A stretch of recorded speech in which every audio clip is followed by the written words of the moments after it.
¿Qué es una simiocracia?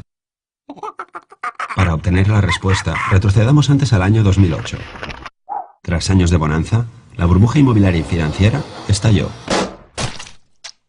La bolsa se desplomó y la inmobiliaria Martín Safadesa protagonizó la mayor quiebra de la historia de España, dejando un agujero de 7.000 millones de euros a sus acreedores, en su mayoría bancos y cajas, que tuvieron que joderse y apañarse con su inmenso stock de suelo y viviendas sobrevaloradas.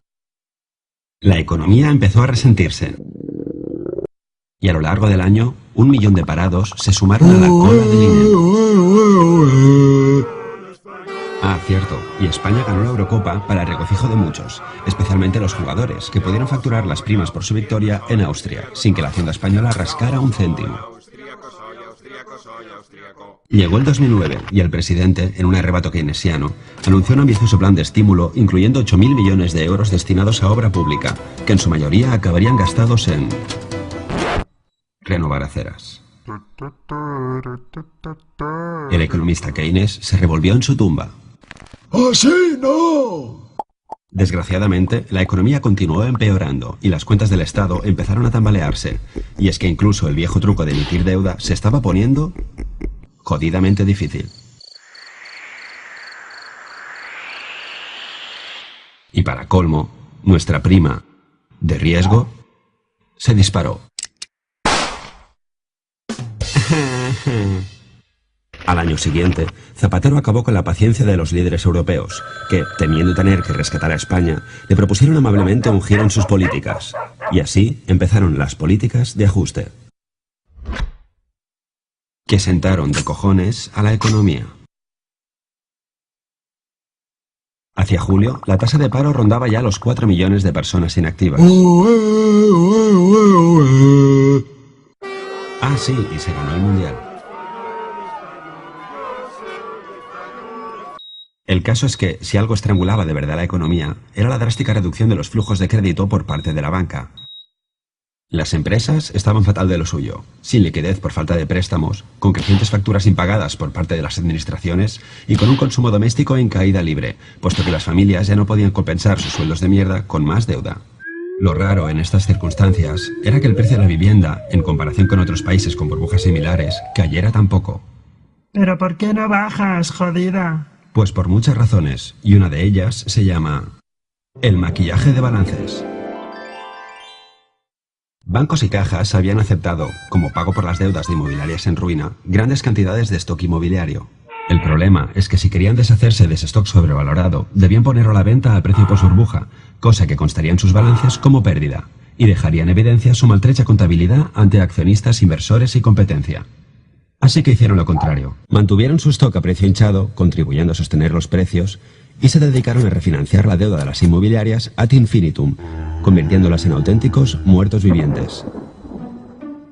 E incluso canjeando la deuda por acciones basura de esas mismas empresas zombies. Patada hacia adelante y a esperar a que la economía mejore.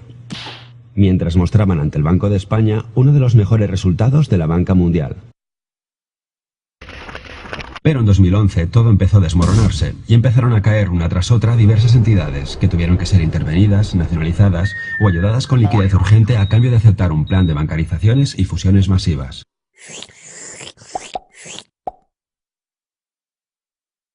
Que conllevaron una reducción de plantilla, pero paradójicamente mantuvieron las cúpulas directivas por duplicado o triplicado. No sabemos si para evitar que algún alto cargo destapara las prácticas cometidas hasta el momento, fruto del clásico triángulo pasional. Que si A designa los cargos directivos de C, que si C es a su vez accionista de I, que si I financia la campaña electoral de A, que si A hace un plan urbanístico a medida de I, que si C financia el proyecto de I con el aval de A, que si I reparte maletines entre A y C. Con la crisis, el amor interracial no cejó. Que si tú me compras deuda del Estado cuando nadie la quiere, que si yo rescato hasta la más ruinosa de las cajas, que si el Estado avala tu emisión de deuda, que si yo indulto a un alto cargo tuyo condenado a cárcel, que si tú perdonas una deuda millonaria de mi partido, que si yo te presto la fianza para no ir a prisión preventiva.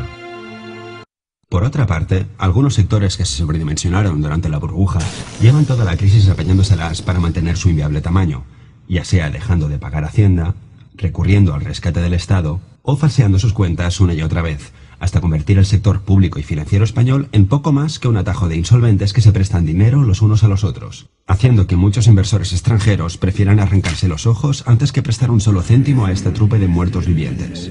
Mientras, nos acercamos a los 5 millones de parados y sufrimos un déficit descontrolado que obliga a más ajustes. Y ni siquiera el chorro de liquidez del Banco Central Europeo hacia nuestra banca ha conseguido hacer fluir el crédito hacia el resto, puesto que tras 4 años de patada hacia adelante, el agujero a tapar ya es descomunal.